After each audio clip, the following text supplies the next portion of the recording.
Good morning guys. May panibago na naman tayong video. Ngayon, maglalagay tayo ng Blue Devil head gasket sealer. Dahil itong ating sakyan merong coolant leak. So hindi ko alam kung saan ang gagaling, pero tingin ko sa head gasket doon banda sa likuran, kasi doon lagi yung ano niya, yung leak. Na-check na lahat ng hose, tapos napanilitan ko na rin yung kanyang thermostat, pero may leak pa rin. Kung makikita nyo, nababawasan yung ating reservoir.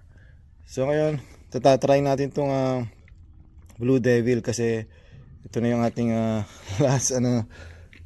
last choice, kasi masyadong mahal pagka magpapapalit pa ng head gasket. So ito muna ang gagawin natin. Ito muna ang aking ilalagay, kasi nakalagay naman dito ay permanent.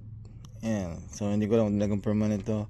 So ang paglagay pala nito, una, kailangan malamig lang yung makina. Tapos i-start natin, bubuksan natin tong ating radiator. Tapos ilalagay natin to, dahan-dahan lang habang naka-on, habang naka-start. Tapos yung heater naka full blast. Syempre kailangan medyo bawas to yung ating radiator, kasi para malagay natin to, kasi pag puno hindi siya malagay. So kailangan bawasan. Kung medyo bawas naman, okay lang. Tapos paandarin, i-idle lang natin siya ng mga 15 minutes. Yun daw ano niya, ang kanyang instructions. So ito yung ating project car. Yan, may bago na tayong side skirt. Yan, so ito yung ating gagawin ngayon. Yan, so tatry natin mamaya kung wala na siyang leak.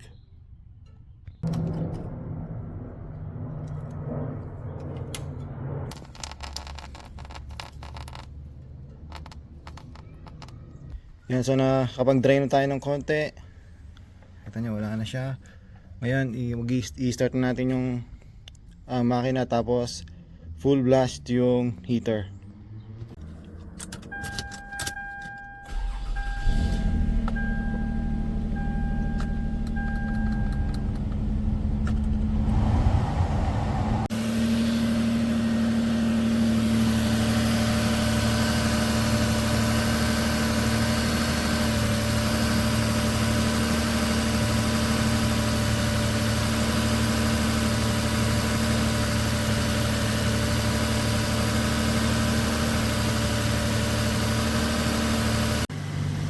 Yeah, so lagay ko na guys, balik ko na rin yung radiator cap.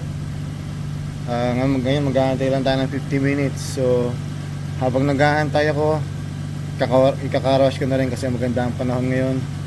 After 50 minutes, ito na. Natapos na rin pala ako mag-car wash. Ito nyo, kakatapos ko lang mag-car wash. Medyo basa-basa pa dito.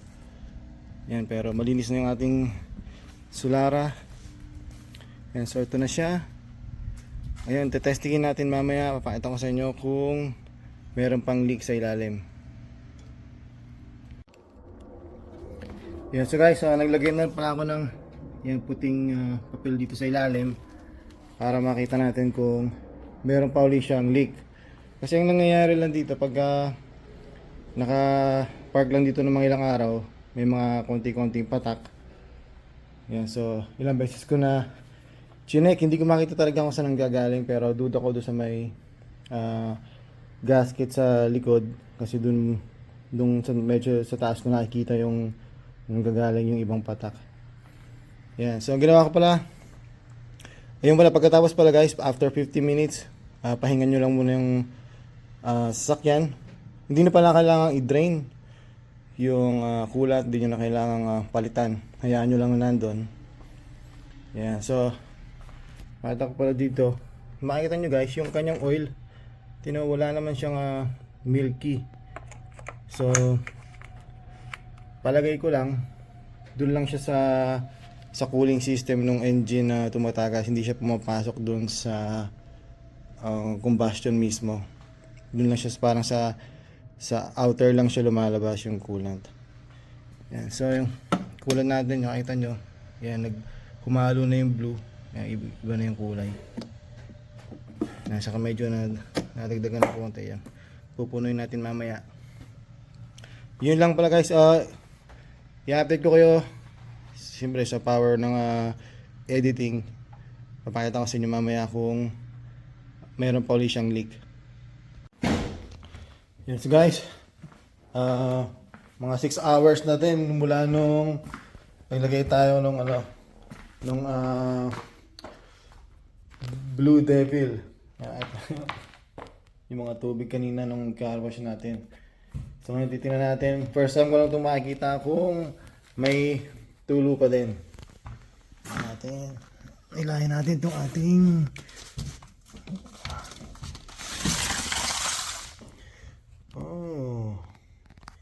pero meron ako nakita dito. Tabaga, basa pa to. Ayan, so nabawasan ng malaki yung leak. Usually pagka ganitong katagal na, marami na siyang patak eh. Ayan, so hindi ko alam kung talagang effective. Hantay pa tayo ng mga siguro hanggang bukas. Yan, so ang gagawin ko pala, drive ko muna to, mga ilang minuto. May pupuntahan lang kami. Tapos, titingnan natin mamaya kung may leak. Yan, so guys, kahapon chinek natin after mga 6 hours na tayo. Pero ngayon, after 24 hours na may get. Or no, hindi naman 24 hours, mga I don't know, 12, 16. Check natin ngayon kung meron pa siyang leak. Okay. Ayan, so far malinis naman, wala nang leak. Usually yan pagka the next day siguro mga hanggang dito yung mga patak. Pero kakita ko lang ngayon itong dalawang maliit na patak. Hindi ko lang kung saan galing yan. Nasa right side. Pero usually nasa left side. Yeah, I guess nag-work yung ating nilagay na demonyo, yung Blue Devil. Ngayon lang ako nakita ng demonyo na gumagawa ng mabuti. Lalo sa makina. Yeah, so check natin dito kung kasi napansin ko nung una mayroon siya ditong leak, baka dito nang galing tumulo pa isa-isa. Yeah, but anyway, yeah, wala naman ako nakita. Yeah, so I guess guys, nagwo-work yung Blue Devil. Ay guys, salamat sa panonood. Kung meron kayong problema sa head gasket nyo, yung mga kakasimula pa lang, yan pwede nyo ring itry. Nabili ko pala yun sa Walmart, mga $24 naka-sale. Pero meron din natang sa Amazon o online, mas mahal nga lang. Yan, so anyway, kung meron kayong leak, yan, baka itong video na to ay mga tulong.